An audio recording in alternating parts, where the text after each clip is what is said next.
হলিউডের বরেণ্য নির্মাতা জেমস ক্যামেরন। এ পরিচালকের সিনেমা মানেই অসাধারণ আর ব্লকবাস্টার।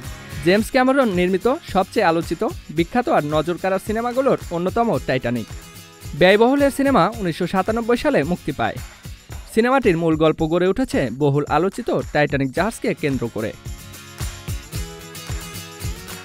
টাইটানিক জাহাজটি প্রথম যাত্রায় আটলান্টিক সাগরের ঠান্ডা পানিতে ডুবে গিয়েছিল। এ দুর্ঘটনায় অনেক মানুষ প্রাণ হারায়, কারণ খুব কম মানুষেরই ভাগ্য হয়েছিল অন্ধকার আর শীতল ভয়ের সেই রাতটাকে পেরিয়ে পরের দিনের সূর্য দেখার।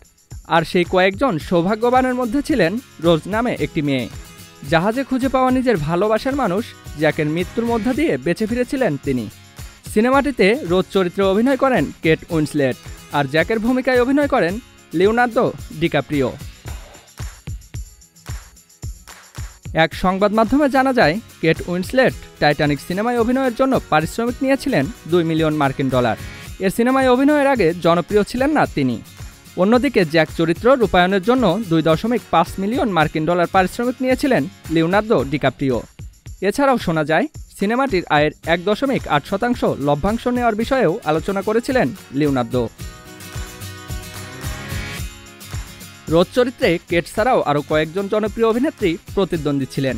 এক সাক্ষাৎকারে কেট উইন্সলেট বলেন, আমাকে কাস্ট করার ক্ষেত্রে ক্যামেরন ঝুঁকি নিয়েছিলেন, কারণ আমার প্রতিদ্বন্দ্বী ছিলেন Uma Thurman, Gwyneth Paltrow, Winona rider.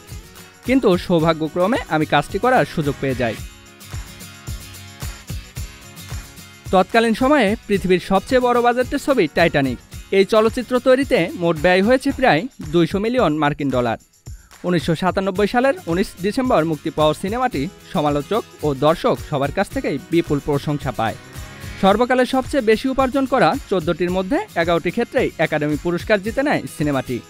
এখন পর্যন্ত সিনেমাটি আয় করেছে মোট $2.187 বিলিয়ন, যা এখন পর্যন্ত সিনেমা জগতের সর্বোচ্চ আয়কর cinema. Ziaul Islam, Mahajan IT.